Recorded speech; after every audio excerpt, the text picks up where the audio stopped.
success. And I said to the audience, and we did a whole thing on success. We talked about toughness. We talked about luck. We talked about all momentum. We talked about all these things. And the press wrote, they said that was one of the best speeches Trump ever made. But to these people, I got some oldsters back here somewhere. The last thing they want to hear about is success. They want to hear about politics. They want to hear about making America great again, right? So that's it.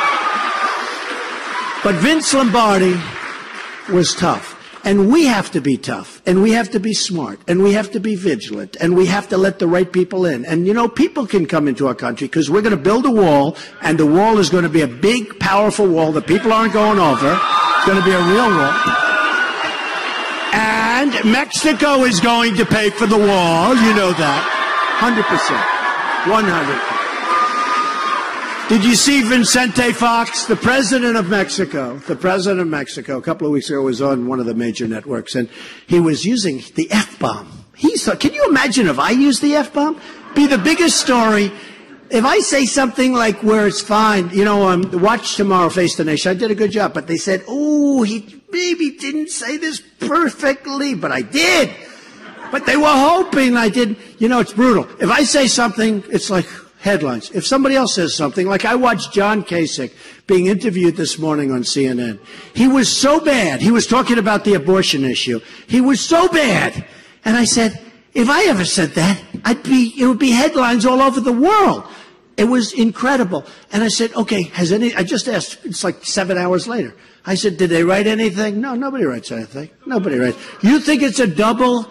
He likes the word leftover. That's an interesting name, isn't it? The two leftovers. But you know what?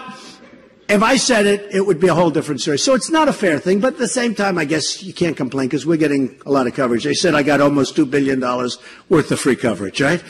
And the other guys got a lot less. So I've spent $35 to $40 million of my own money. Now, if I advertised like these other guys do, I would have spent a lot more. So I can't complain that much. Do we agree? We shouldn't complain. But I'll tell you, we're going to make this country so incredible. There are so many things we can do. So let me just tell you what happened. Trade, you all trust me. Believe me, China is going to have a trade. We're going to have a trade deficit with China this year. $500 billion.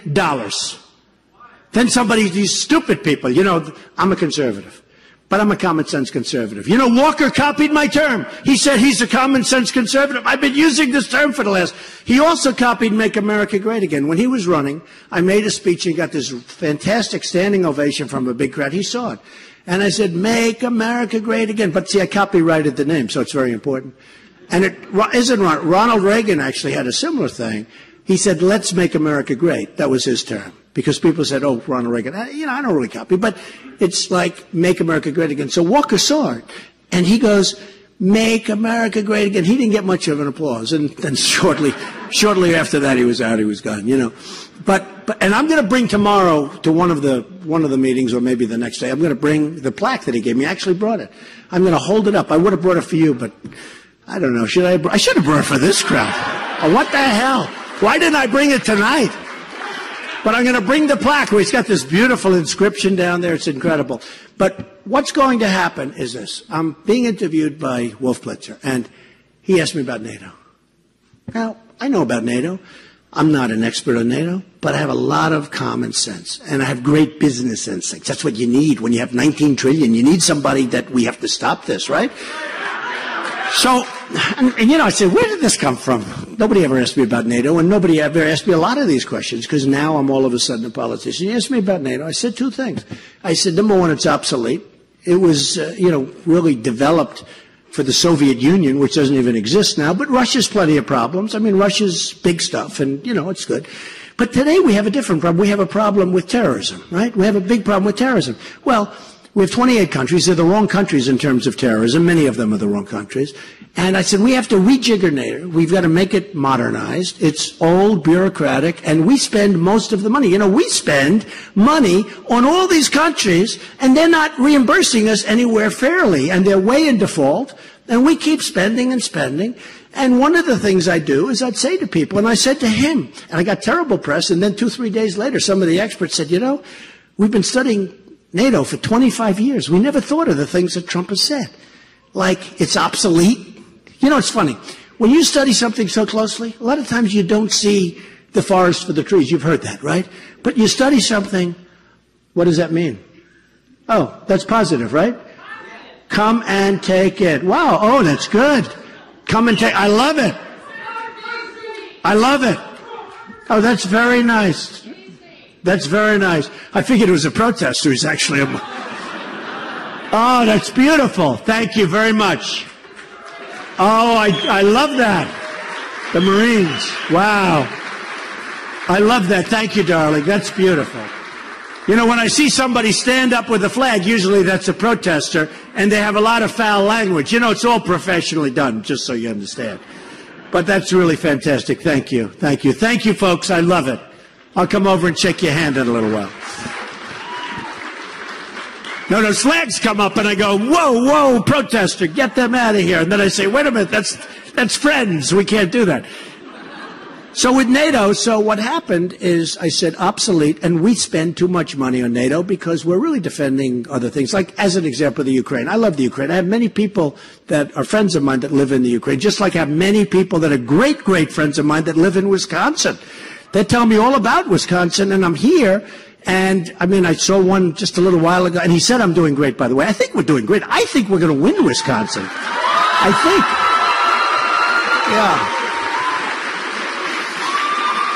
A poll just came out, public policy polling just came out, and it has me just about even. 1 point down. I can't believe I'm losing to Cruz. You can't let this happen, folks. 1 point down.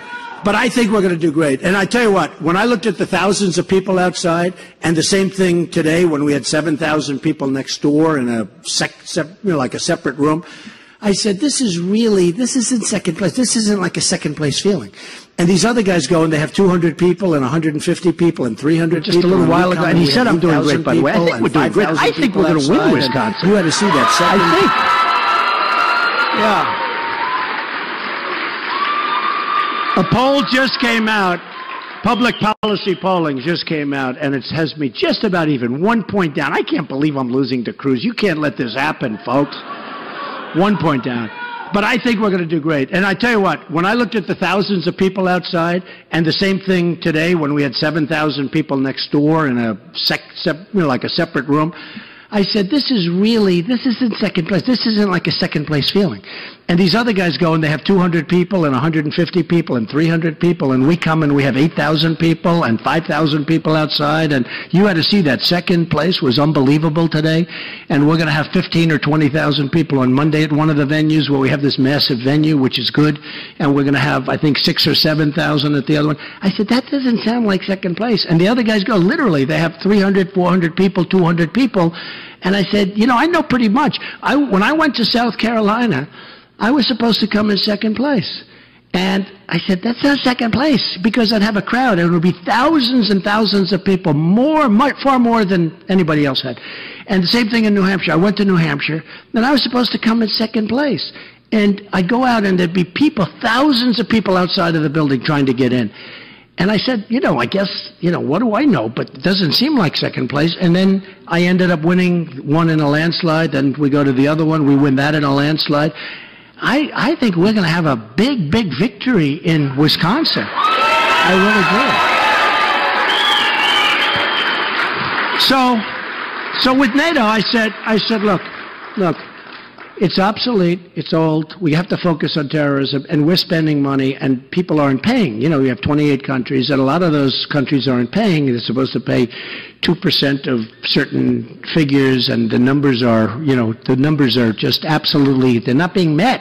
They're not even paying, okay? So we're giving many of these countries, I don't want to say who, which I know, and I don't want to say how many, but it's the vast majority of these countries, we're giving them practically a free ride. Why are we always the dummies? Why are we policing the entire world? And when the Ukraine problem came up, we were complaining, Obama, we got to get out of, you know, we're going to start World War III over the Ukraine, right? Okay. But we're the ones complaining. We're the ones complaining. I say, why aren't the nations surrounding Ukraine? They're not complaining with Russia. They're not complaining. Why aren't they complaining? Why aren't they saying, we don't want you to do this? Why isn't Germany complaining? Why aren't the other countries complaining? Why are we always the one that's up front? And we're paying like 73%. We're one country out of 28. Why are we paying 73%? Why? Because it just got that way.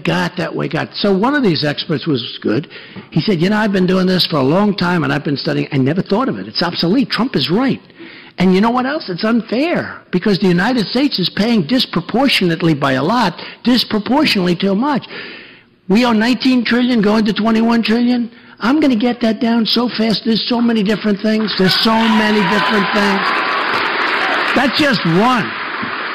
But then I was asked a question by Anderson Cooper, who's a great guy. We did a town hall. It was really good. I really enjoyed it. And he's terrific. It got tremendous ratings. By the way, it won the evening. You heard about that, right? Won the evening. And who did it just beat by millions? Do you know what beat by millions? Same time slot. Same time slot. Beat by millions and millions of people. Oh, gee, I'm so surprised to hear that. But it was a great thing. And we talked about Japan. And he said, well, what do you think about Japan? I said, look, here's the story. We defend Japan. Does anyone know that? We defend Japan. They do now, because I've been talking about it to everybody, because I find it amazing. And it's fine. And I know we don't want Japan to arm, ideally. But in the meantime, we have this maniac in North Korea that's armed. So you say, well, where does it all stop? So we defend Japan. We defend Germany, right? You know that? We defend Germany. Now, here's the thing. They pay us, but it's a fraction of what we should be paid. And it's not a winner, okay? But we defend all these countries. We defend South Korea. We have 28,000 soldiers. I wouldn't want to be one of those soldiers, to be honest, with this maniac with nuclear weapons. We're sitting there like not good. But we have 28,000 soldiers on the border. We get peanuts. Now, what's going on? Saudi Arabia wouldn't exist except that we defend them. Saudi Arabia, until the oil price went down, and now they're still making a fortune, but they were making $1 billion a day a year ago. $1 billion a day. We defend Saudi Arabia. We have bases. We have to pay the rent.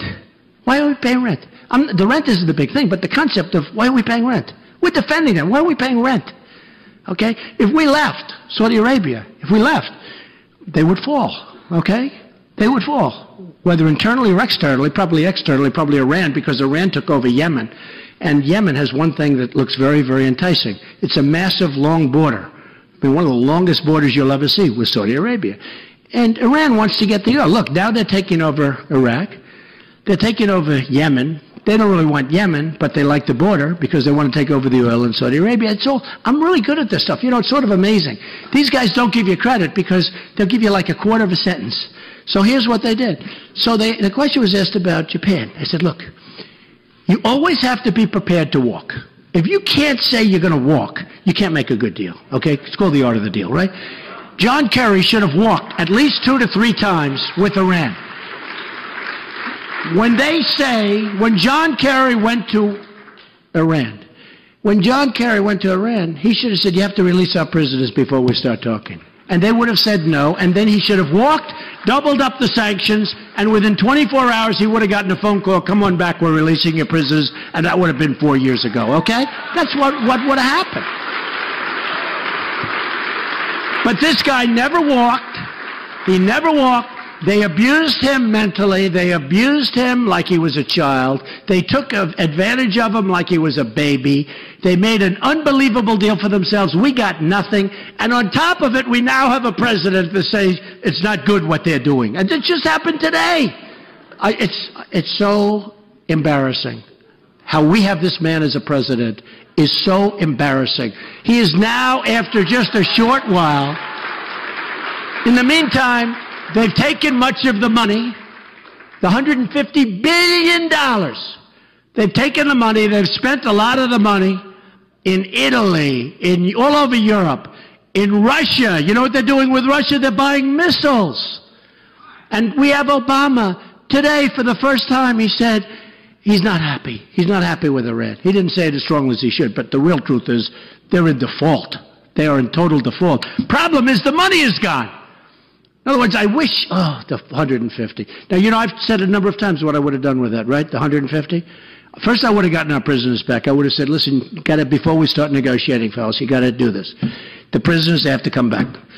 They'll say no. I'll say, bye-bye. You get up, you leave. Then you double up the sanctions. They'll call you. They'll say, you have your prisoners tomorrow. Thank you very much. Okay, now you go back in. Now you do one other thing. You only want to walk a couple of times. You don't want to keep walking.